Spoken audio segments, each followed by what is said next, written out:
Rüschlikon, a tiny village on the outskirts of Zurich and one of the richest communities in Switzerland. Real estate prices are booming, unemployment virtually non-existent, and social problems are few and rare. Or as the mayor puts it, Rüschlikon is a wealthy community, but they say, of course, you can be rich, but please don't show it. One of the 5,300 villagers of Rüschlikon is Ivan Glassenberg, CEO of the commodity giant Glencore. Last year, his company went public, earning him more than $8.8 billion overnight.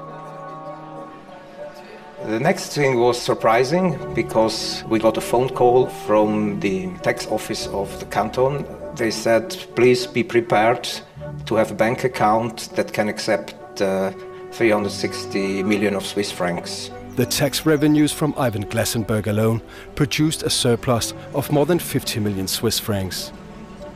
So the mayor decided to lower the taxes. We proposed to reduce it by 7%. But then trouble began. Meet Peter Kaddish and his wife Anna-Maria. Ja, die Gemeinde wollte die Steuern 7% senken. Und wir haben dann einen Vorschlag gemacht, nur 5% zu senken. Also es ist eigentlich eine kleine Nuance. Es sind doch allerdings dann, diese 2% sind doch 1 Million Schweizer Franken. The million Swiss francs was supposed to be used to help poor communities in Africa impacted by Glencore operations. Man wünschte, dass dieses Geld zurückgegeben wird, dass dieses Geld in die Entwicklungshilfe fließt, dieses Geld eigentlich dahin fließt, wo es erwirtschaftet wurde von den einzelnen Arbeitern im Rohstoffhandel. In keeping with the Swiss system of direct democracy, the villagers gathered for a town hall meeting. That was a flux of people coming to our meeting room, and we said, oh, okay, maybe our 280 seats that are available will not be enough. Many objected to Peter Kaddish's proposal. Some thought it was unfair to Ivan Glassenberg. Ich finde das eine bodenlose Frechheit. Wir tun da jemanden verurteilen in dieser Gemeinde. Vor 2 Jahren hat man ihn aufgenommen. Man hat den Geldsäger gerne angenommen. Und jetzt tut man ihn so an den Pranger stellen. When the time came to vote, Danke, gegen mir. The outcome was obvious. Almost everyone wanted to keep the money in Rüschlikon. The council had never to interfere or to defend our own proposal, so that were the people that took it to their own. Eigentlich das Extremste war meiner Ansicht nach, dass die Leute, die hier leben, dass man zu wenig weiß, was auf dieser Welt passiert, und dass man aber trotzdem sehr stark betroffen ist. Man ist ebenso betroffen wie auf der anderen Seite die Leute, die darunter leiden. Also wir leiden nicht, weil wir viel Geld bekommen, aber wir sind auch betroffen.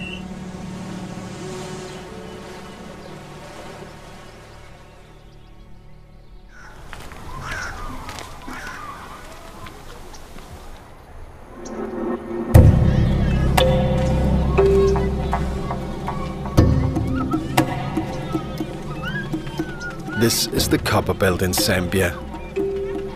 Beneath the ground are the largest copper reserves in Africa, an essential commodity in the global economy. Glencore, under Glencore, yes. Today, virtually all Zambian copper mines are owned by multinational corporations. In 10 years, they've extracted copper worth more than $29 billion. As a country, as a nation, God has blessed us with such an abundant natural resource. Now, the paradox is that Zambia is ranked among the bottom 20 in terms of poverty, 20 poorest countries. We are wealthy, yet we are poor. The problem is no longer so much one of absolute poverty. It's become one of inequality, and Zambia is really a case in point for this. A lot of people think that we in the West have been extremely generous in the amount of foreign aid that we provide to the developing countries and particularly to Africa. Globally, our estimate is that the amount of money flowing out of developing countries is 10 times the amount of foreign aid flowing into developing countries.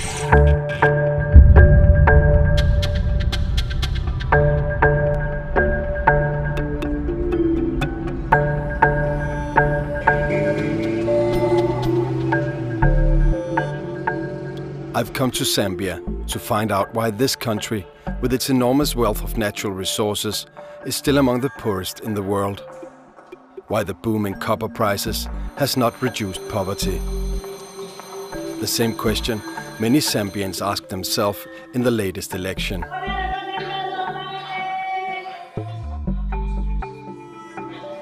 His Honor the Vice President. Mr. Speaker. In October 2011, Guy Scott, who once threatened to march on the copper plants if they didn't pay their taxes, became vice president. We're aware that Africa is losing more money from tax avoidance by foreign companies every year than it's gaining from aid from the countries from which these people come. God, he gave copper to Zambia. And these people, if they don't respect the Zambian soil where there is copper, mining or any other business venture in Zambia, they should contribute. These mining industries, they export and we don't know what they're doing with our money. If they're exporting our minerals, the money must come back to Zambia. So the current investors should wake up, stand up and be counted, and they should not wait for the government to push them. We don't have time pushing people. Vice President Guy Scott was born in Zambia. He studied economics at Cambridge and holds a PhD in cognitive science. It seems peculiar that you're vice president in Zambia and you're white. Well, white vice presidents occur from place to place, like the United States of America has got one. And I don't think in the Caribbean it would be all that unusual. It's just a thing that's a bit unusual in Africa. But Africa's maybe changing. I'm a Zambian nationalist, why not? What else would I be? Well, a colonial farmer exploiting something? No, I think colonial farmers don't have any votes anyway, even if I wanted to stand on their ticket. And there are very few farmers here, white farmers. No, but you understand the question, I guess. I mean, it is from... Yeah, normally a white politician in an African country will be representing white minority interests. That's not the case here. I'm regarded as pro-poor, pro-unemployed, the ordinary people of the earth.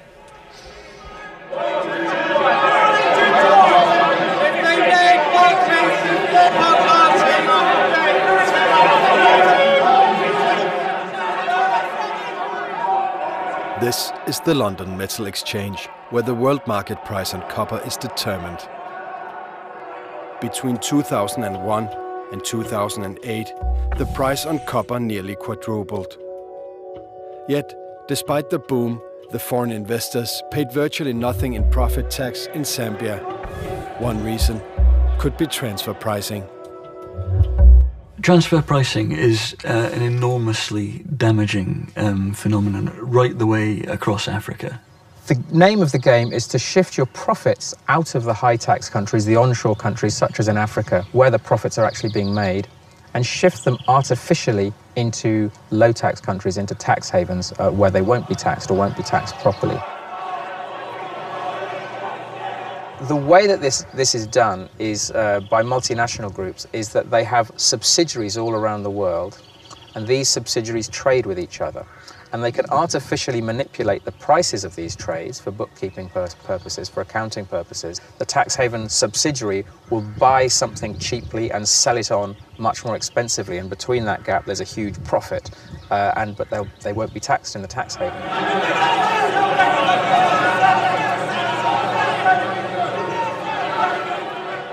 Much Zambian copper is not traded on the open market, but bought and sold internally, within the same multinational corporations.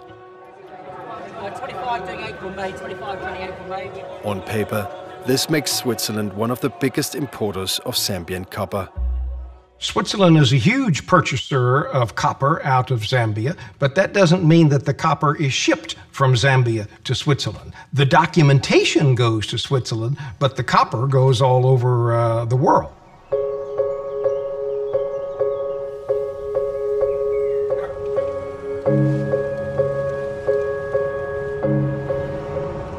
Only a 30-minute drive from Rüschlikon is the headquarters of Glencore, owner of one of the biggest mining operations in Zambia. This is where Ivan Glassenberg works. Glassenberg is the CEO of Glencore and owns 15% of its shares. And on my right, Mr. Ivan Glassenberg, our esteemed CEO. It has been a very exciting period for the group. Glencore is the world's largest integrated commodities trader, with a yearly turnover on more than 180 billion US dollars, more than 8 times the gross national product of Zambia. Glencore controls Mopani copper mines in Zambia through a 73% stake. All copper produced by Mopani is sold internally to Glencore in Switzerland. Despite its size, Glencore is virtually unknown to the public.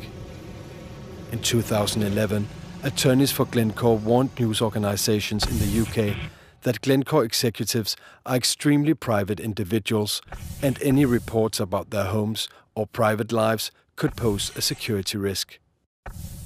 Your company is a major investor in the developing world. We believe developing countries need more investment, not less. Investment provides jobs, education, access to healthcare, and improved infrastructure. We spend hundreds of millions of dollars on goods and services, as well as running schools and hospitals at many of our operations. Without foreign investment, none of this would be possible.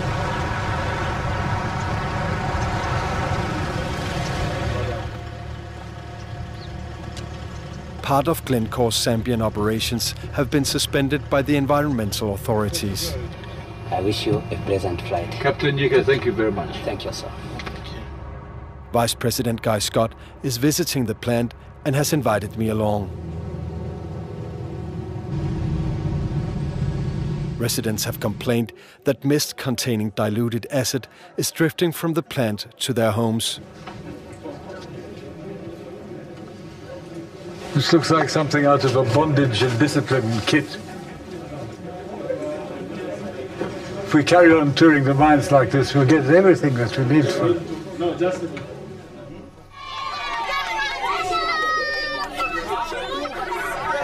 Vice President.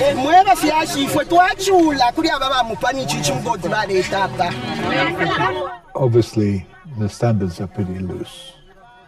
On the excuse, of course, always that if you make us spend a lot of money on anti-pollution measures, then we won't have any to spend on making more money out of copper. At the plant, I meet with the chairman of Mopani copper mines. When I ask him about the suspension, he seems perplexed. Well, I don't know. We are good corporate citizens. We are open in our business. We are very frank when we deal with all outsiders, with all authorities that visit us. We open our books. We don't understand. In this particular case, the action by Zema was completely surprising. So we would like to find out why they took that action. We have challenged them on that issue, and we're expecting a response from them. After further safety measures were installed, the operation was allowed to reopen. This is not the first time the plant has come to the attention of the Zambian authorities. In 2005, acid spills from the plant contaminated drinking water in a nearby township. In 2008, a similar accident occurred, sending hundreds of residents to hospital. Well, I mean, there were stages when people in towns were turning on their taps and blue water was running out that had been created by pumping sulfuric acid into the subsoil. And this was leaking into the town water supply and everyone was turning green, you know, blue. We received about 400 patients with complications of vomiting, abdominal pains. We managed them. Yeah, but it was clear that it was due to the water contamination that came from there. Supported by a $50 million loan from the EU's European Investment Bank, Glencore has doubled the production capacity at Mopani.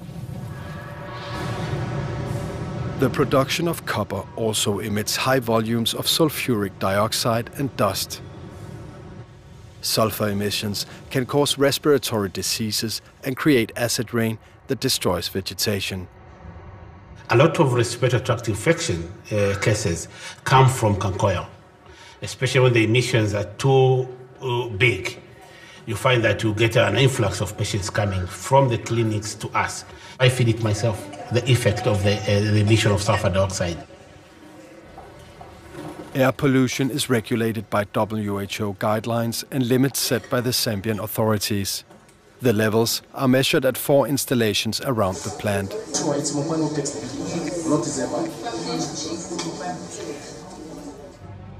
The numbers are collected by Mopani officials and not made public.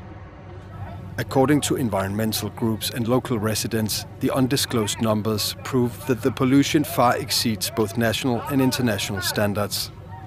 The air tests that have been done by themselves, but also by other independent companies, have showed that we have as much as 1,000 times more emission of undesirable impurities than required by WHO, the World Health Organization.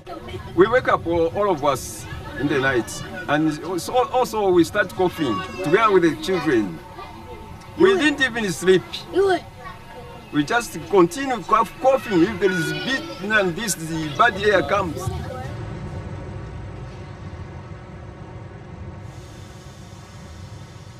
I asked the chairman of Mopani if it's true the air pollution from the copper plant far exceeds WHO standards. The reference point is the Zambia Environmental Management Agency, and we operate within the terms set by the Zambia Environmental Management Agency. And licenses of all our operations are within those terms. So the statement by the NGO, I cannot comment on it. I would suggest that in fact we refer them to the Zambia Environmental Management Agency. So it's false, it's not 100-fold above the, sometimes 1,000-fold above the WHO standards in air pollution out there. Well, what we're saying is that we operate within what the Zambia Environmental Management Agency stipulates, within the licenses that they stipulate, and we abide by those. So if other people do have evidence of something else, I would suggest that they contact the Zambia Environmental Management Agency, who are the authority to investigate any concerns that the public may raise.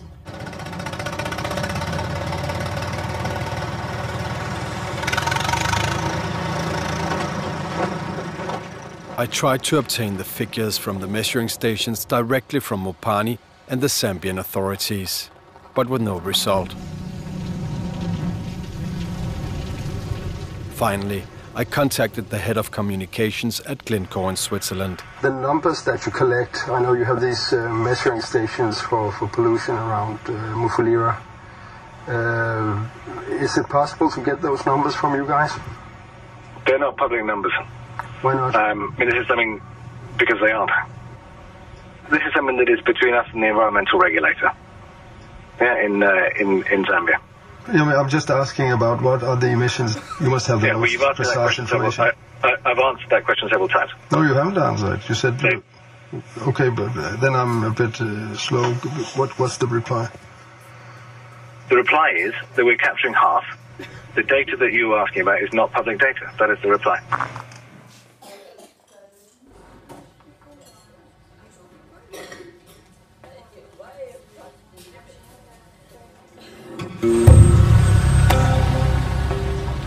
To understand Glencore's business practices, I've decided to look into its past.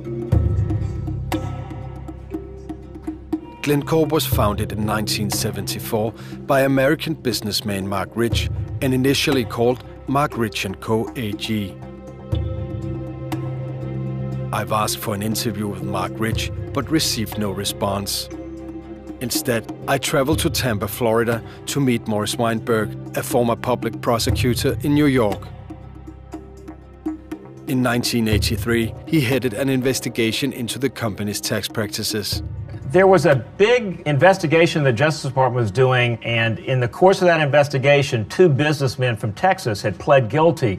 And in the course of pleading guilty, they said, hey, there's something we can tell you about some guy named Mark Rich. And they explained to us that they had created with Mark Rich phony deals, making it appear that they had bought some foreign oil from one of Mark Rich's companies and then sold it to another company that turned out to be a Mark Rich company, and by that sold it at a loss, and that by doing that they had literally laundered, sent offshore close to $100 million in only about a 6 or 7 month period. You know, from a trial perspective, if we ever tried it, we had all we needed.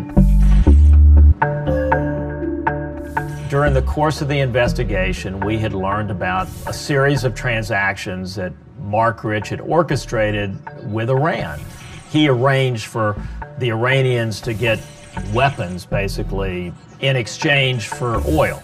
And so we indicted him for trading with the enemy. The company and its CEO, Mark Rich, were indicted for tax evasion, tax fraud, and trading illegally with Iran during the hostage crisis.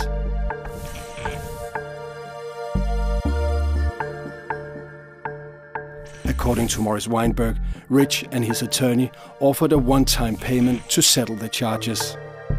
Well, he came in the office. He's a big guy. He's a really big guy, Edward Bennett Williams. And everybody, all of my friends were all excited because here's the most famous lawyer in the country is coming in to meet me. And he comes in, he sits down, he puts his feet up on my desk, and we talked about baseball. And then eventually, you know, he said, well, something to the effect of, can't we just get this resolved? We'll just pay some money and, it'll go away. I mean, and then he said something, I know you got a pretty good case here. I know you got a pretty good case, and I just want to, make it go away. And I said, he's going to have to plead guilty. He's going to have to plead guilty. And he says, well, what do you mean? I said, it means he has to plead guilty, and he's going to go to jail. And I think I probably spelled it out like Jail, jail. And he said, woo.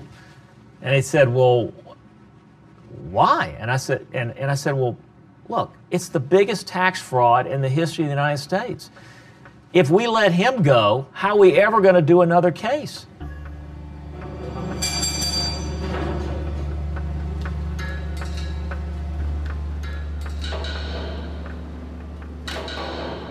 The Zambian copper mines were privatized and sold to foreign investors in 2000.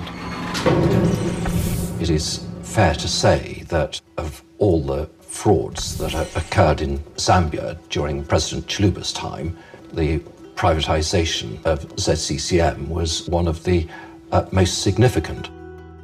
The privatization process has never been officially investigated for corruption, but the president at the time, Frederick Chiluba, was sued by the Zambian state for misappropriation of funds in the London High Court in 2007. Michael Sullivan represented Zambia in the case against Chiluba. President Chiluba was found liable in damages to the Republic of Zambia in the sum of $46 million for conspiracy to defraud the Republic and for breach of fiduciary duty. Very living example concerns the purchase of extravagant shoes and suits from, in particular, one named Boutique Basile in Geneva. There was spent over $1.1 million, and the clothes which were purchased were found during the investigation into state corruption. I've seen them myself. There were 11 trunks. I mean, I have the list of what was found in the trunks, and you have 206 designer suits, 185 shirts, 36 jackets, 157 trousers, and 64 pairs of shoes, and 74 ties. Now, all these ties were designer ties, mainly coming from Switzerland and Italy. So there you have a graphic example of the nature and extent of the corruption. ZCCM was sold for a total of $627 million. Last year alone, the mines produced copper worth more than $6 billion. President Chiluba died in 2011. Francis Kaunda, who headed the negotiations, still lives in Zambia. In 2008, he was sentenced to 2 years in prison for corruption relating to the privatization of ZCCM. For half a year, I tried to get an interview. So you would want a payment for the interview? Yes, I would charge for it. When I declined to pay, our communication ended. Forget it. I just want you to have the opportunity because we talked. Forget it. You don't. What opportunity? Can I please say something? Sorry. I would just. Forget it. I'm sorry. Okay. Any right-thinking Zambian, anybody, could see that what was being agreed was not transparent. Information is very important, and knowledge based on information is very important. The state, represented by very bribed, ignorant politicians at the very top, could not legitimately act as negotiators for Zambia.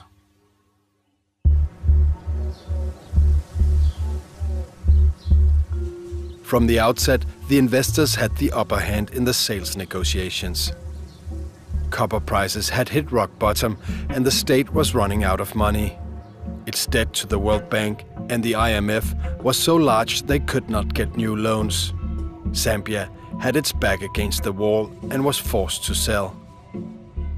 The executive board were more and more nervous about that. So the board let me with no initiative but to get the money back and not to extend more credit to that country if we are not repaid or if we don't invent a scheme to be repaid. The mines was the last great resource that the state held, and the bank and fund were very keen for the mines to be privatized. And so they made it a condition of a series of loans to Zambia and a series of debt relief initiatives that the mines be privatized. Hello once again and welcome to privatization. Government appears to be committed. We will ensure as government that not only do we keep the promises, but we work as responsibly as possible to ensure that we succeed. So the IMF acted as effectively a gatekeeper to all donors, both the bank, the fund, and all bilateral donors. We were basically under the instructions of the World Bank and the International Monetary Fund. The IMF itself has never imposed a privatization, possibly in some very limited cases, but not in the case of Zambia. But what occurred frequently is that governments have said to their public opinion, we are privatizing because the World Bank and the IMF tell us that if we don't do that, they will not finance us. But it is not correct, or it is only partially correct. But it's part of the rhetoric. It's part of for the governments of, let's say, saving their face. Effectively, Zambia made a decision that the country was in such a desperate situation with its very high debt that it should do anything it could to please the foreigners. Anything you need to do to keep the donors engaged and to an extent to attract investors should be done. These were very, very painful moments because we were not given the opportunity to get the correct value of our assets. If you want to have foreign investors, well, you should treat them properly and not to be, let's say, more demanding on them than the neighboring countries. If not, they will go to to the neighboring countries. Here, a degree of wisdom is needed in the management of the countries.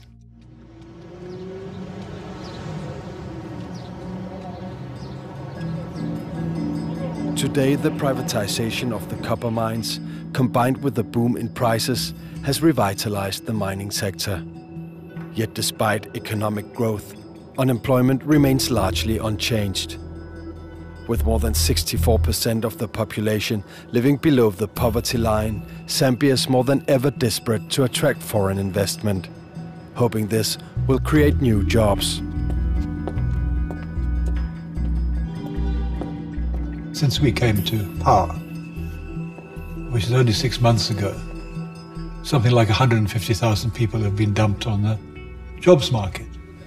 And we certainly haven't created 150,000 jobs in the 6 months that we've been in power. For the investment park. Is that right? 说这次在代表团来，主要是为了这个合作区的这个发展，是不是这样的？是的。Yes, Your Honor. More than for the mine. That's what I just clarified. 不光是矿山，而且是合作区。 I'm sorry about the Minister of Commerce. I couldn't track him down. Every speech, every pamphlet, every newspaper story talks about we owe the youth jobs. Unemployment, unemployment, unemployment. And you just can't escape it. And even the opposition now, the ones who were in government for 20 years, are now trying to tell us that we have failed because we haven't managed to create 1 million jobs or whatever it is. The foreign mining companies go a certain way towards that. And they'd go a lot further if they paid their tax. Aren't you? You read my lips, I didn't say they're not paying tax. But if they were to pay more tax, they do go a very long way to indirectly creating jobs. Through our investment, we also want to make our due contributions to the deepening of friendship between China and Zambia. And we also want to see the friendship between the people of the two countries can be deepened through our investment, because we can understand each other much better through our investment here. Thank you very much for coming. Thank you very much for organizing the lunch. We need Chinese lunch in Zambia more often. Our priorities in Zambia are jobs. Jobs and more jobs, and taxation revenue. Because to provide decent living for the majority of Zambians, we have to find them something worthwhile to do. And we also have to be able to provide them with social services such as free education to secondary level, and to supply them with medical services. But all that takes money. And thank you for coming along to supply the money.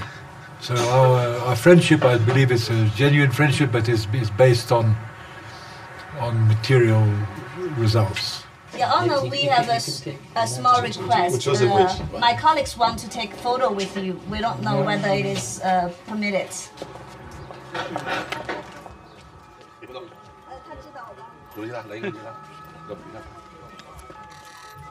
The first key to development in a country like Zambia, where you've got a serious unemployment problem and it's growing. I mean, I have to give my phone to my secretary every morning and keep it turned off at night, because there's so many people wanting jobs, and they think, I know, I've somehow got hold of the vice president's phone number and he owes me a job because I once organized a rally for him in some part of the country, or maybe he knows my brother, or you know, there's endless people needing jobs. Any old job will do. They're so desperate. You can tell it, you can smell it, you can feel it. If you keep your phone turned on, you hear it, or you see it on the SMSs. Come in the whole time. I want a job, I want a job, I want a job. Thank you. Long life for you. Well, you too. We might as well both enjoy it.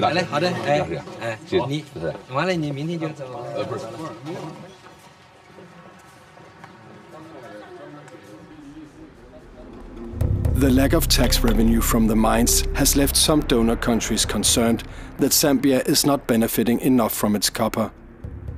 At the Norwegian embassy, economists have scrutinized the numbers. Nous avions les chiffres de 2006. Alors, la valeur de l'exportation était de 3 milliards de dollars et les revenus de la Zambie étaient de 50 millions de dollars. Et encore faut-il tenir compte du fait qu'il y a des contrats de fourniture d'électricité qui coûtent au gouvernement zambien 150 millions de dollars. Donc, c'était en perte. A World Bank report from 2011 states that Zambia is losing money on the production of electricity and that the rates paid only capture 40% of historic costs. According to the mining companies, there's a simple explanation to why they've hardly paid any profit tax. What am I saying? What I'm saying is that a number of companies had carryover tax losses. That's one. Then two, because the productive infrastructure had deteriorated, dilapidated so badly, it required huge investment to bring the production up. The production now is over 700, but over $5 billion has been invested in plant rehabilitations, plant expansions, and new facilities.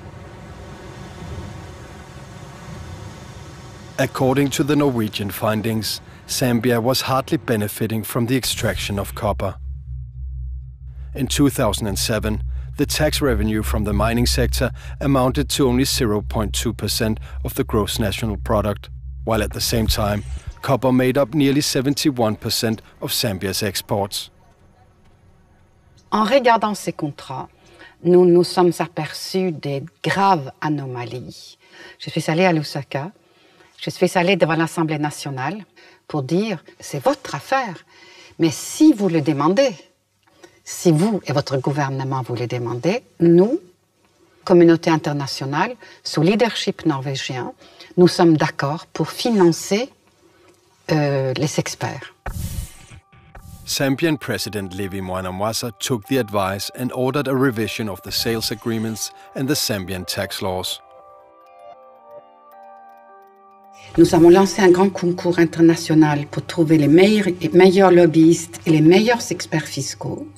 Ils ont conclu que les contrats étaient léonins, qui n'avaient pas de valeur, et du coup, ils ont créé un nouveau statut fiscal pour permettre aux Zambiens de bénéficier de l'envol du prix du cuivre.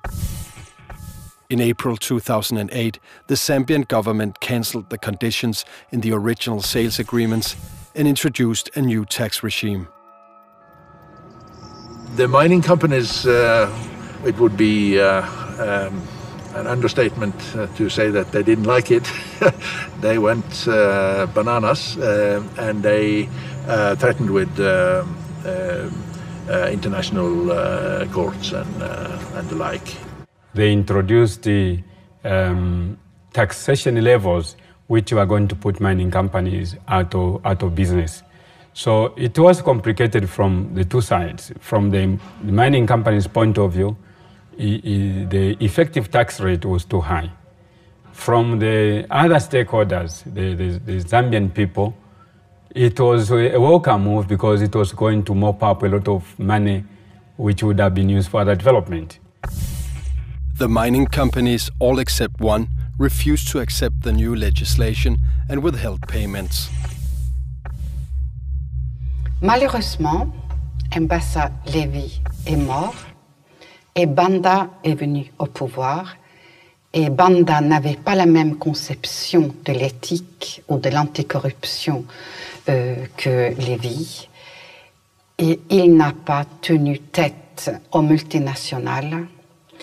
Et du coup, le régime fiscal n'a pas été appliqué comme il aurait dû l'être. Legislation is not the only challenge. Sophisticated tax planning is today making it possible for multinational companies to reduce their tax payments, moving profits out of the country. The phenomenon is simply rife all the way across Africa and indeed the rest of the developing world. In Africa, you see a particular focus in commodity markets. Africa's natural resources are being extracted frequently without countries and citizens of those countries getting their fair share. In 2008, If Zambia had received for its copper exports the same price that Switzerland declared for its copper exports in the same quite detailed commodity categories, Zambia's GDP would have nearly doubled that year. And this is in a country where something like 80% of people are living on less than $2 a day. The impact of GDP potentially being $25 billion rather than $14 billion could have been enormous on development. We in the Western countries have created the mechanisms by which this money flows, and it flows into our own coffers, and therefore we have as much responsibility as the poorer countries to try to curtail this phenomenon. In many cases, the methods used for paying less tax is almost impossible for developing countries to scrutinize. Transfer pricing is inherently complex, and the OECD model, which is unfortunately perhaps the dominant model to work out what a fair price is for trade between two subsidiaries of the same multinational, that process is very complex. Now, what you find in a low-income country, as Zambia was until recently, is that the capacity within the tax authority to deal with the complexity and to deal with the army of lawyers and accountants that a multinational company has at their disposal simply isn't there. So a multinational company like Glencore is able to resource their ability to defend a particular set of prices in a way that the Zambian tax authority finds extremely difficult to respond to. I've spent my whole career looking at this, and yes, I'm on the OECD Task Force on Tax and Development, but by and large I find that the OECD is not interested at all in debating the broader subject. Their interest is in protecting their guidelines because OECD countries want to maintain the status quo.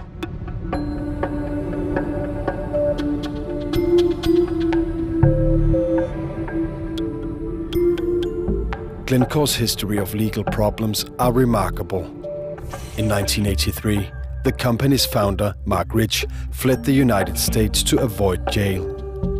The US authorities reacted promptly, putting him on FBI's top 10 most wanted list.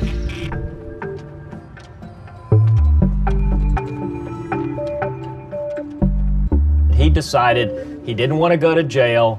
He felt like he was above the law, and therefore he was going to do he had more money than anybody, and he was going to do everything he could to try to beat this. Mark Rich, because of his flight from the United States, became the most wanted white-collar criminal in American history. Switzerland refused to extradite him to the US, but he risked apprehension every time he set foot outside of Switzerland. Rich tried a different tack. He hired then President Bill Clinton's former White House counsel Jack Quinn to secure a pardon for him. His wife Denise Rich was responsible for providing more than $1 million to the Democratic Party. She also donated an undisclosed amount to the Clinton Presidential Library. Among others, Israeli Prime Minister Ehud Barak, as well as the King of Spain, personally telephoned President Clinton, encouraging him to grant Mark Rich a presidential pardon. I'm a Democrat. I grew up in Tennessee. I worked for Al Gore's father. Al Gore himself was an old friend. We'd gone to law school together, and I was devastated by what had happened in Bush Gore. And so one of the worst days of my life, really, was the inauguration of George Bush. And so I don't want to have anything to do with the inauguration. I'm sitting at home and I get a call, telephone call, and it's Michael Isikoff, who's a well-known reporter who I knew somewhat. And he says, "What'd you think about the pardon?" And I said, "What, Milken? Milken got, because the publicity is that Milken was," and he said, no, Mark Rich. And I said, I cursed. I said, "No effing way." And he said, "No, Mark Rich." I said, "Well, what about Pinky Green?" He said, "Who's Pinky Green?" I said, "Well, that's his partner. Did he get pardoned too?" And he goes down the list. You could hear, he said, "Yeah, he got pardoned too." I said, "Good Lord." I was in Paris, working in Paris when the pardon was published, and I wasn't surprised. I was a little bit shell-shocked on how blatant it had been carried out. I thought it would have been done with a little bit more panache.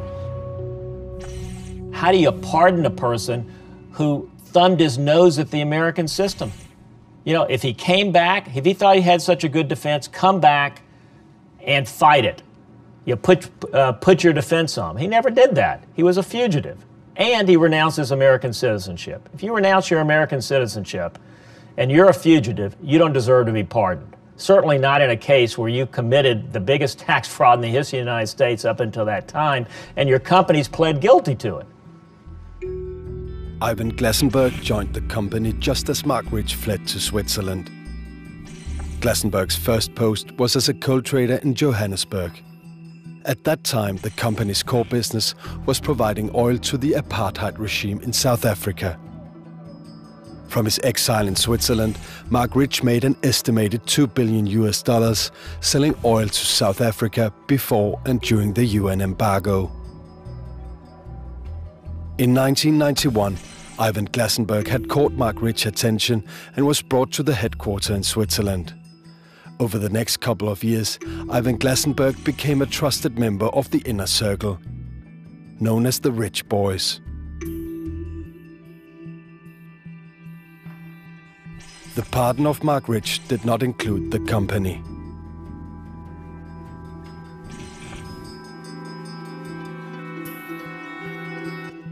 The companies pled guilty, and it was signed, sealed, and delivered. And when we were in court, when this happened, it was like a closing, because the way in which the monies were paid included Mark Rich selling his interest in 20th Century Fox and some oil wells and stuff, which generated cash that was then delivered to us to satisfy the $200 million. We were all collected in a back room in the court, signing papers like a closing is really what it was. And then, that was it. Case was over.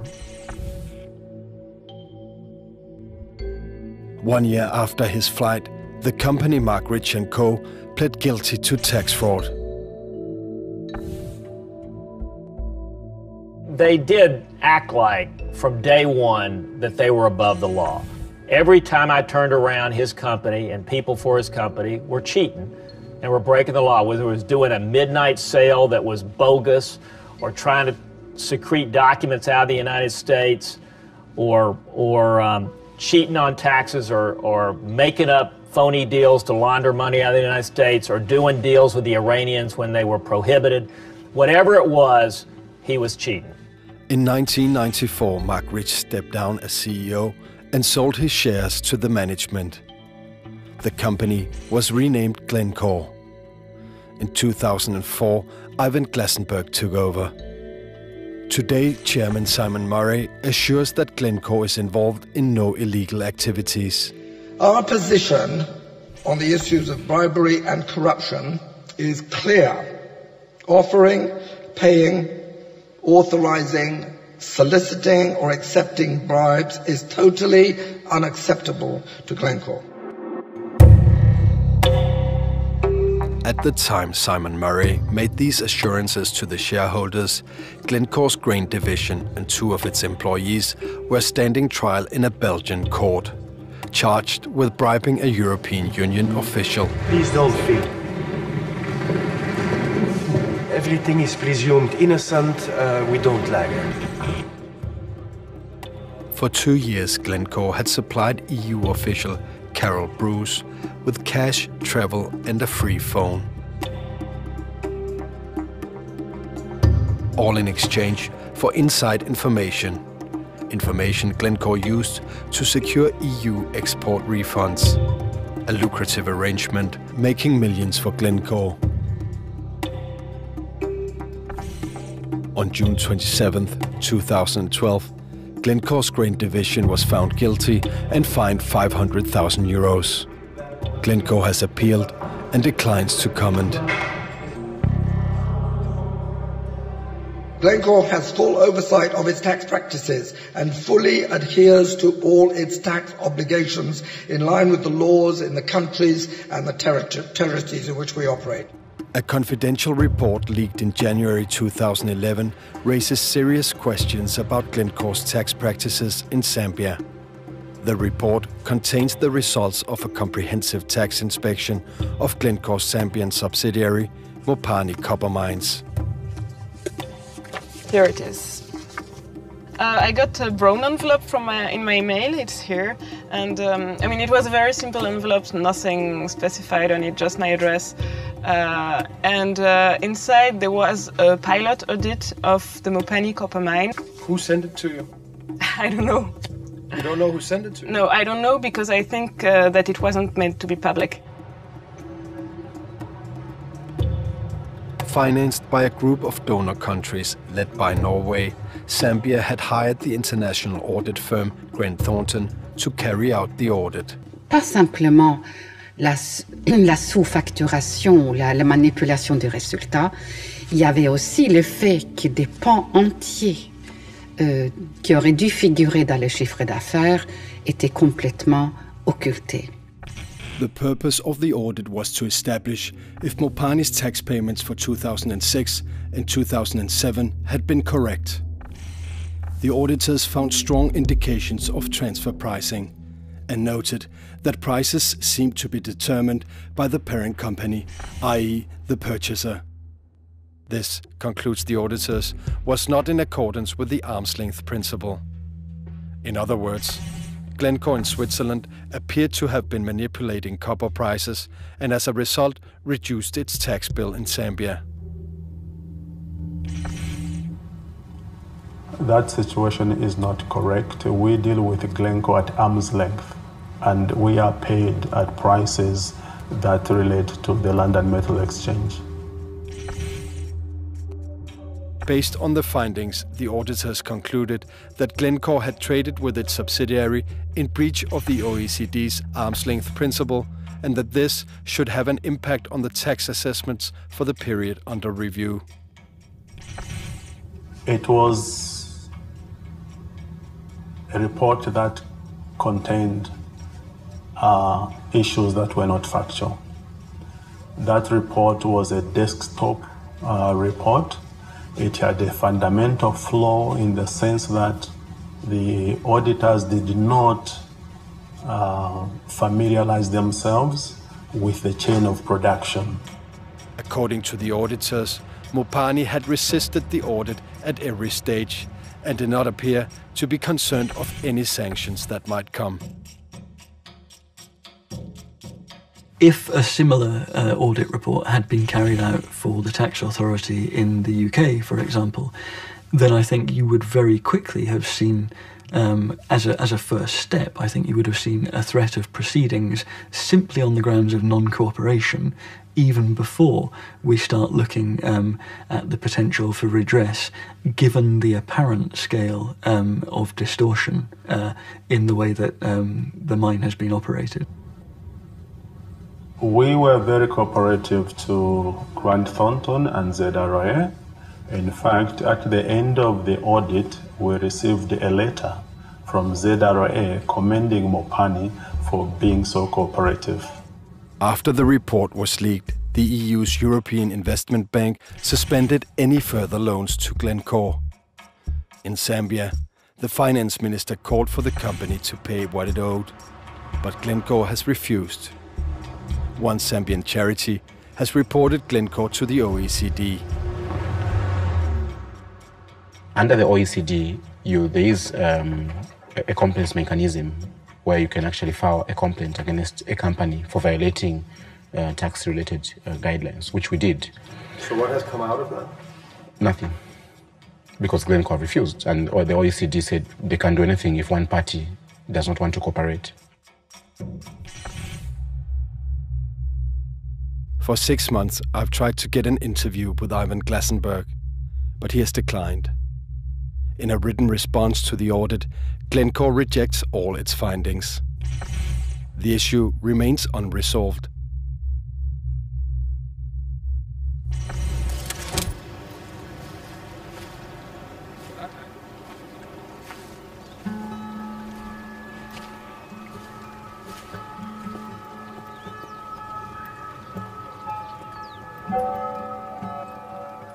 You don't have crack squads of auditors and accountants and computer operators and people who can parachute in and open a safe and fly back again and give us the information about who's hiding what. So you just try to do the best you can do, and that's what we're doing, and I hope we get better at it. I can't jump out of this chair, run through the door, grab my AK-47 from my car and rush off and accost the nearest miner. It just takes a bit of time. It may take more time than people are prepared to tolerate.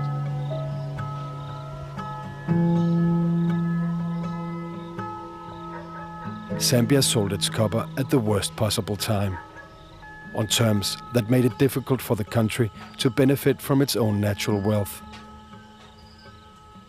Today, the government is working to increase tax revenue from the mines. Revenue badly needed to pay for schools, healthcare, and to reduce poverty.